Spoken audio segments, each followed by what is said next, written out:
So every once in a while, you get a flood of new TV shows, and it's overwhelming, and you don't know what to watch. The Crown is back. There's a new Scott Pilgrim show. There's The Curse. It is my favorite day of the week. The group chat is here. Today on the podcast, the biggest shows on TV right now, and whether they are worth your time.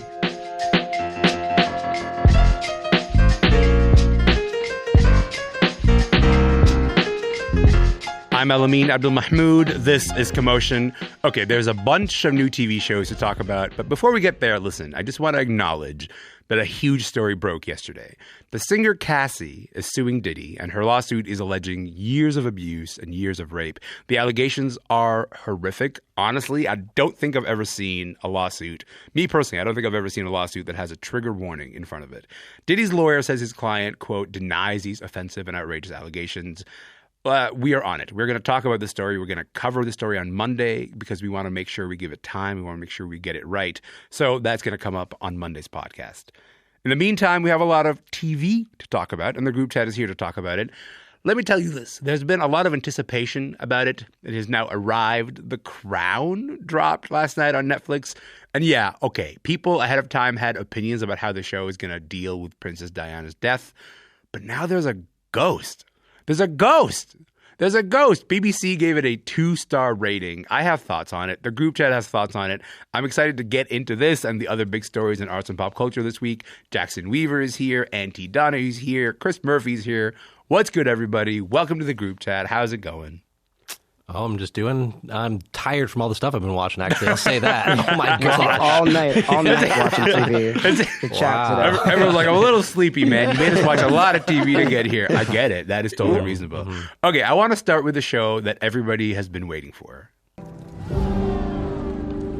All one wants is for that girl to find peace.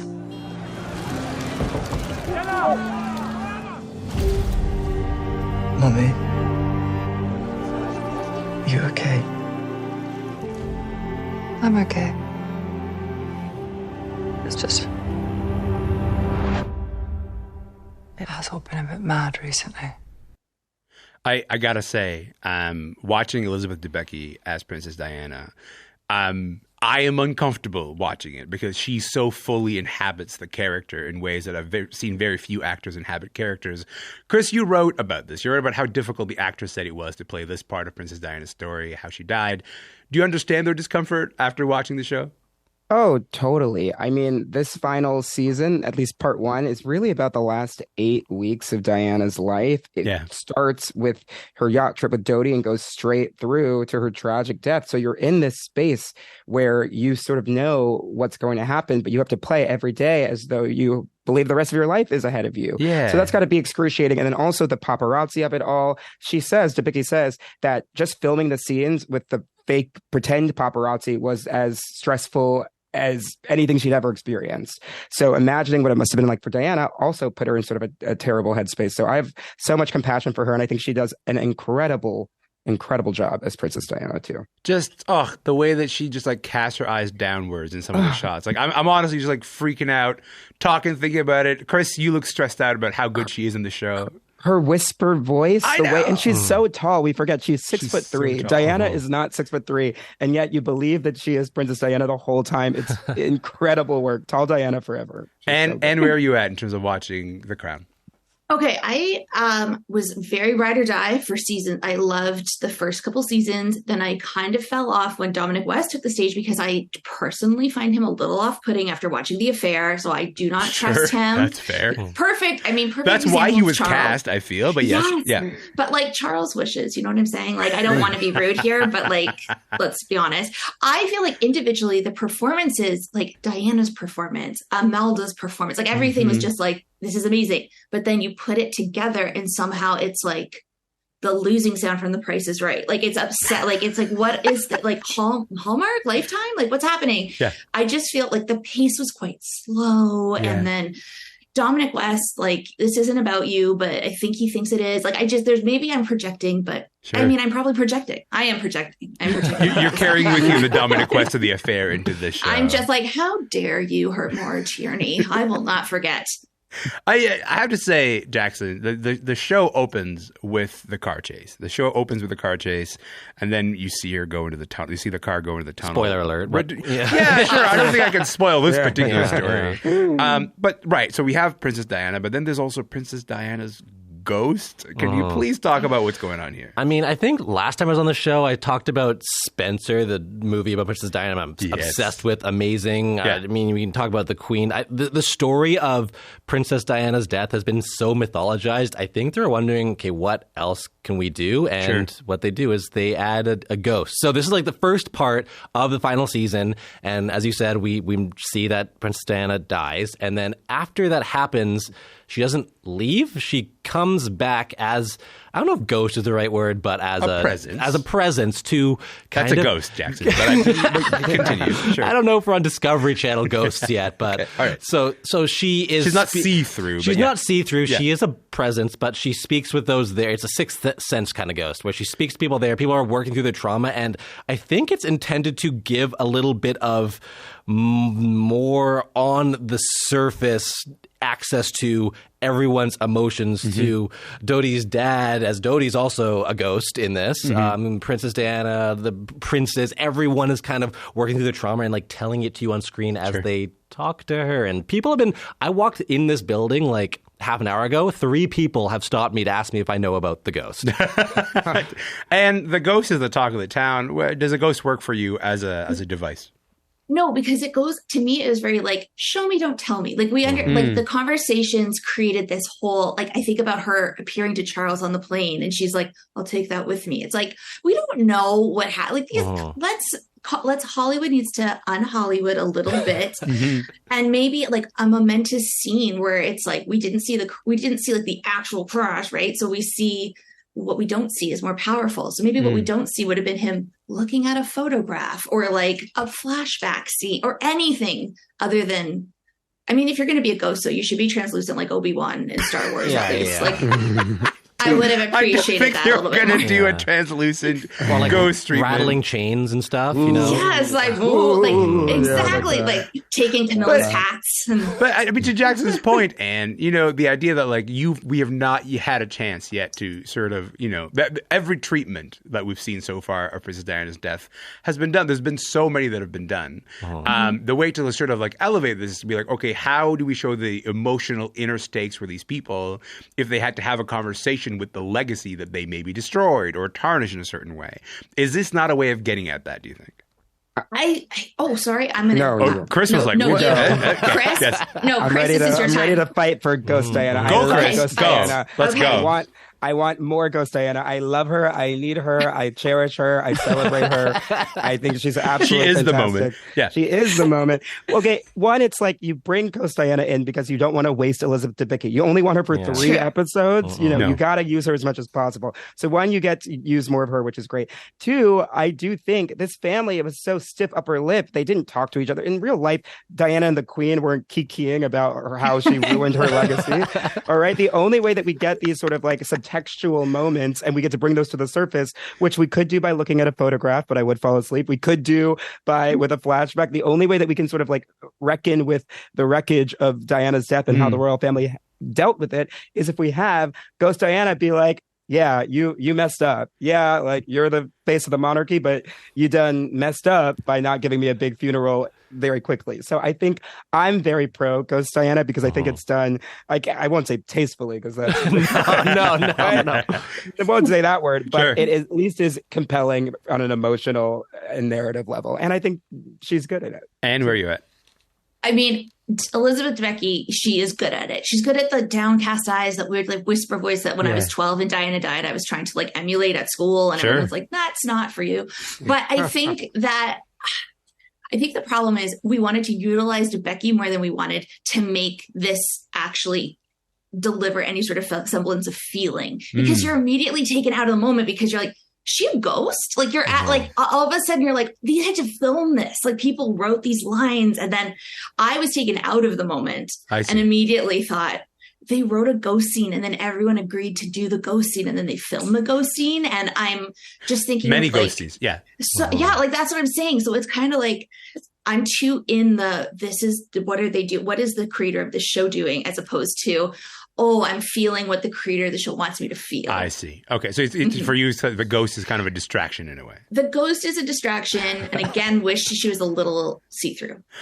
Chris, last word to you on this. There's always been controversy about the way that The Crown portrays the lives of real people. I mean, some of them are still around. This is the final season of the show. How do you think the show's legacy is going to shape how we treat biopics from now on? I think we have to remember that while it is based on real people, it doesn't purport to be, a biography. It doesn't purport to be history. Sure. There is an element of fiction, right? And of invention. And we see that with Ghost Diana. We see that with, the love they shower on Charles and Charles breakdancing. Maybe he did that in real life. Maybe he didn't.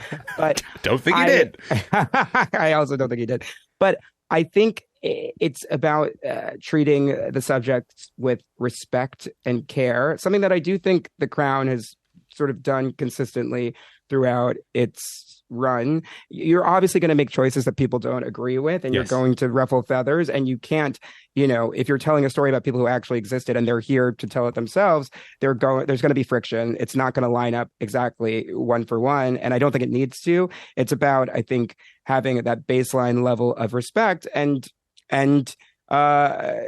treating the characters with dignity. And I do think at the end of the day, that mostly happens on The Crown. I can't wait to see how they conclude the series, because part 2 of the final season will come out in December. So we're going to get there. In the meantime, I also do want to just focus for just a moment on how tall Elizabeth Debicki is, because there's a lot of things you can do to maybe hide the height of an actor. You can't hide 6'3" Elizabeth Debicki. It is not possible. It is something for people to watch. Okay, we're going to switch gears now from a controversial biopic to a comedy about how controversial documentaries can be. Let's play a bit of the trailer for The Curse. This isn't your typical home flipping show. My homes are reflecting the local communities. Let's grab a quick shot of you giving money to that little girl over there. We're doing good here. We are good people. So all I had on me was that $100 bill. No refund. That's not fair. Come on. Fair. Let me go get change and... What is that? That's nothing. This is... You don't need to see this. Why did you snatch back the money? Why didn't you just give her the 100? I curse you. I cringed through every frame of every single scene of this entire show. It's a 10-part series. It's called The Curse. It's from Ben Safdie and Nathan Fielder. And it's about a couple who are played by Nathan Fielder and Emma Stone. They own this real estate development company. They're filming a reality show pilot in New Mexico. Jackson, let's get into the cringe for a moment. Tell us a bit more about the premise. And after watching the show, did the premise work for you? I mean, I love how we called it a comedy, and that entire trailer was very accurate and almost feeling like a horror movie. Oh my God, this was like Scott's Tots for 10 episodes. Oh my, it's so painful on purpose. But it's this couple, Nathan Fielder, Emma Stone playing this couple. They go to this town, Espanola, I think, in New Mexico, and they're ostensibly coming there to bring sustainable housing, business, help the people there because it's on an income. HGTV show.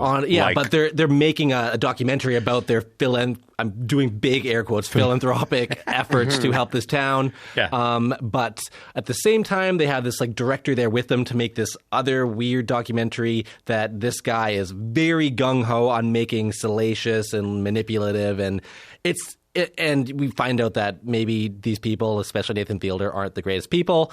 And then in that scene we hear in the show, in the trailer there, the Benny Safdie character, the director, says to Nathan Fielder, go give her $100 and then we can film that. And then he does that. And then after it, he takes back the $100 because he didn't want to actually give her that money. That girl curses him and things go off of the rails. That's the general summary. But also, I just want to just score and underline and maybe put some exclamation marks about how uncomfortable a viewing experience show can be. Chris, it's the most uncomfortable experience I've had watching a television show in a long time. I'm like one of those fainting goats when I'm watching the show. I faint from the awkwardness. That's how bad it is.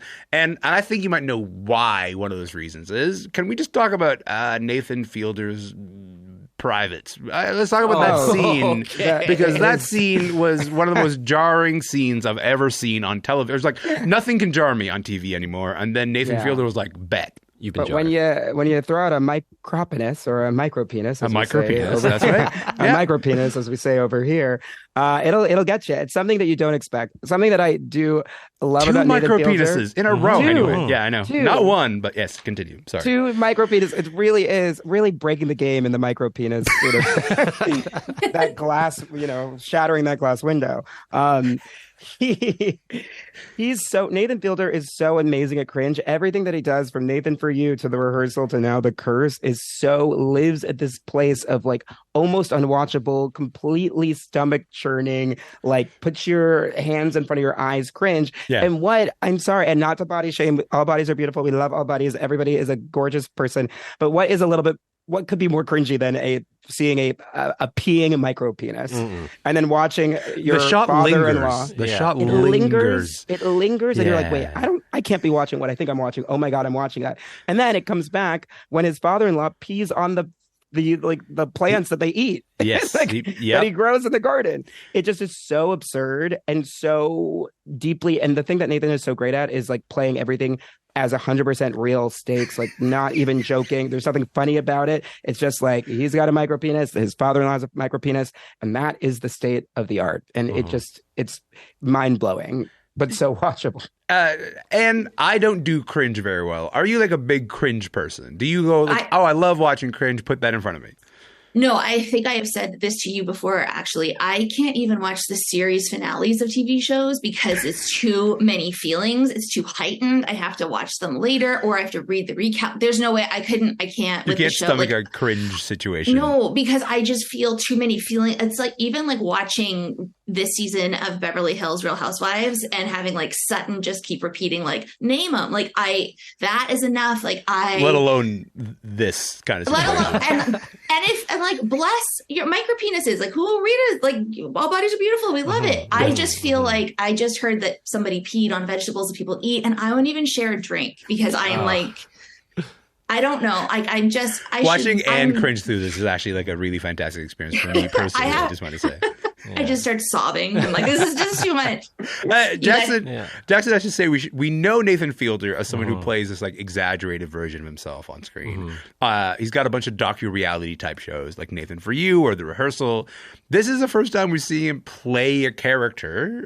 How does he do in terms of this character? I mean, we're talking about the cringe of the micropenis and all of that aspect, but I think the real cringy part of this is this canon of work that he's done. He done Nathan For You. It's mocking the reality of documentary work and how the documentarian can be manipulative. The Rehearsal, same thing. What is reality? Showing how terrible that field can be. This is him with a pointed stick going into that hole, and he's making fun of and satirizing and showcasing the horrible aspect of kindness content, which we see everywhere on TikTok. This is who he is. He's doing it so perfectly, and that's why it hurts to watch. He has done exactly what he wanted to do, is make us feel deeply uncomfortable in the show that's taking apart this huge genre. If you've ever been on TikTok, you've seen people go up to somebody who's on the streets who has some aspect of their life that's not going well. Mr. Beast does it all the time, and they film them, and you're hiring somebody unwillingly to act in your production and pretending it's charity, and that's what this show is making fun of. And I'm so glad someone's doing it, but it hurts me to see it.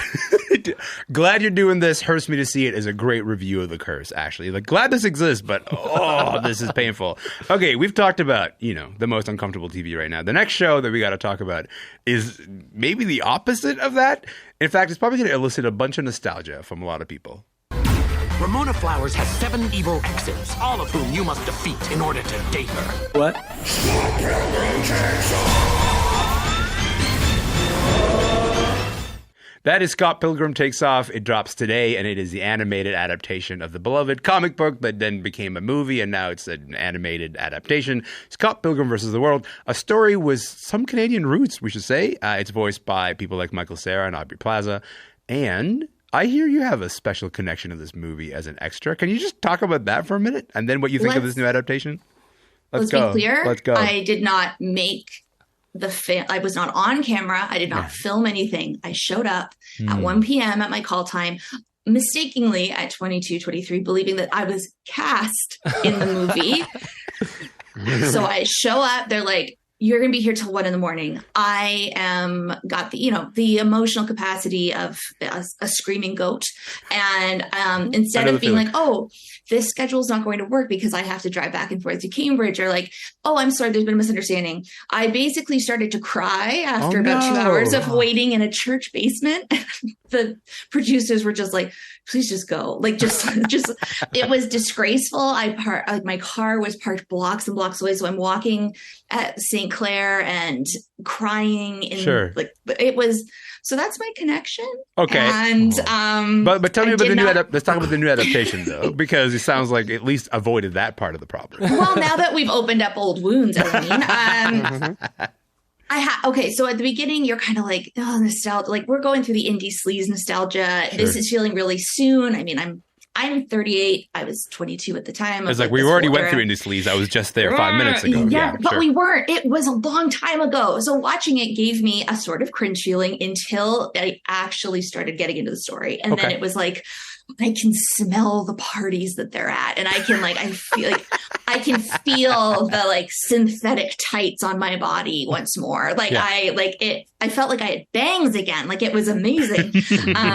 But then it also made me very grateful to be far away because, the idea of going to like shows every night is a really awesome thing. But I was even tired thinking of having that they were going to a show. Like, I just don't have it in me. So it's very lovely if you have a need to revisit the fact that you were once cool, and then you will realize you're not cool anymore, but you are comfortable and probably wearing stretchy pants. You're cool to me forever. And Chris, what do you think of the show so far? Well, I guess I say as the only non-Canadian, I think, here, with relationship to Scott Pilgrim. Although my friend from summer camp was Winifred Haley in Scott Pilgrim versus the World. So I watched it. Oh, wow. Yeah. Is everyone's friend in Scott Pilgrim?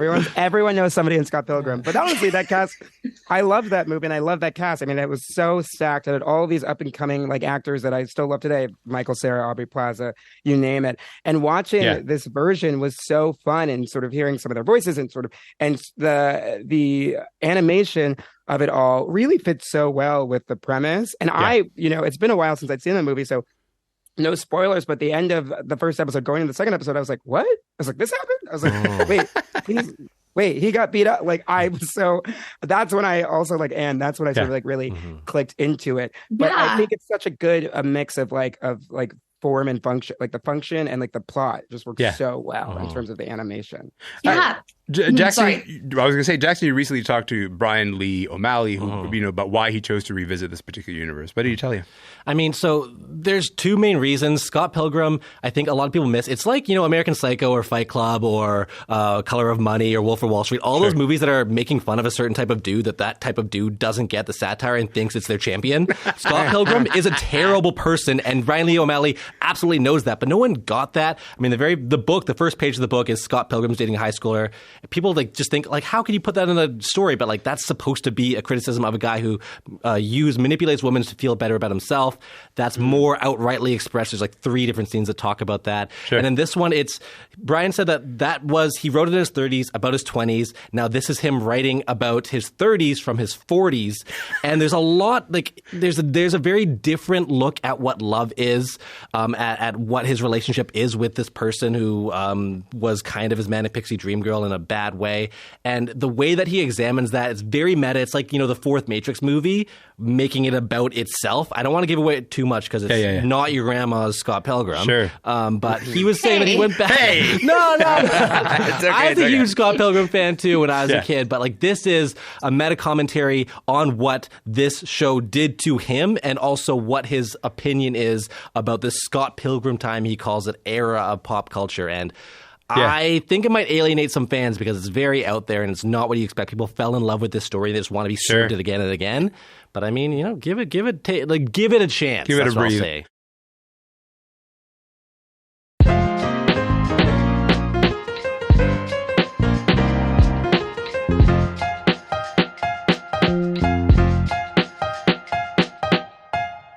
Okay, before we go, let me just get one thing that I should go into my weekend with. Maybe it's a movie, maybe it's a piece of music, maybe it's, a TV show, just some kind of recommendations. And 30 seconds to you, what should people be, watching or Something's consuming? going to happen. Oh, consuming. I consume this like it's candy at Halloween. I gotta say, Real Housewives of Salt Lake City, we are gearing up to that. What that phone call was all about between Heather and whomever it's going to be dramatic. I think it has to do with Monica. I don't trust Monica's mom. If you want drama, if you want cringe drama, Real Housewives of Salt Lake City. Also, Lisa Barlow, a queen. I've said I don't want a cringe drama. I'm a fainting goat in front of. I get it. But fine. Thank you for the recommendation. I'll go faint, and I appreciate it. Chris, what about you? Wow, that's hard to follow because I completely agree with 100% of everything you said. But I'm going to go in a slightly different direction. So over here stateside, we're gearing up for Thanksgiving, and Thanksgiving is actually really a television thing. We don't really do movies about Thanksgiving. We do TV shows. And so now I'm rewatching Gossip Girl, the original flavor, original Gossip Girl. Yes. It really is so good. It stands the test of time. It's so silly. It's insane. Lily's life, Serena's life, Blair's performance, Leighton Meester is so good. Everyone is actually pitch perfect. It really, they don't make shows like this anymore. It defined an era. We need to revisit it. It deserves its flowers. It's been enough time. It's a period piece. Get out your razor, get out your BlackBerry, BBM somebody, and watch Gossip Girl. Leighton Meester comeback tour begins today. Okay, Jackson, take us home. What do you want to recommend? I mean, we're talking about cringe stuff, so I'm going to go the opposite way. This is feel good, not cringe. Feel good. Holdovers. Oh my God, I'm obsessed with this movie. I've seen it 3 times Alexander now. Payne new movie. Alexander Payne's new movie. Paul Giamatti plays this ancient cultures professor. He has to take care of this kid, Dominic Sessa. I call it the sad kid kidnaps, or sad man kidnaps sad kid genre. So good, 70s comedy. You will feel so happy after it. Oh my God, you guys are a delight. Thank you so much for your time. Thank you for being here. Thank you for these recommendations. I'm going to do it. I'm going to go into the weekend with all of these. Thank you. Thank you. XOXO. Jackson Weaver is an entertainment reporter at CBC in Toronto. Auntie Donahue is a writer with CBC Arts. Chris Murphy is a staff writer of Vanity Fair. And again, listen, if you're a fan of Scott Pilgrim, my pal Tom Power over at Q just spoke with Edgar Wright, the director of the original film. You can check that out on their podcast. And that is it for the podcast today. Listen, before we go, this is my favorite time because I get a chance to tell you about the amazing folks who help get this show on the air. Commotion is produced by Stuart Berman, Ty Callender, Gene Kim, Jane Van Couverden, Jess Lowe, and Nikki Manfredi. Our digital producers are Amelia Ekbal and Julie Grossman-Gray. Gene Kim was our director this week. Our engineers this week were Gabby Hagarilis and Sam Hashmi. The senior producer is John Perry. Anne McKeegan is our executive producer. And that is it for the podcast today. Listen, before we go, I just want to tell you can listen to any episode of Commotion anytime you like, wherever you get your podcasts. Also, follow us on Instagram. We are at Commotion CBC. My name is Elamin Abdelmahmoud. I'm going to be here next week. I'll see you then.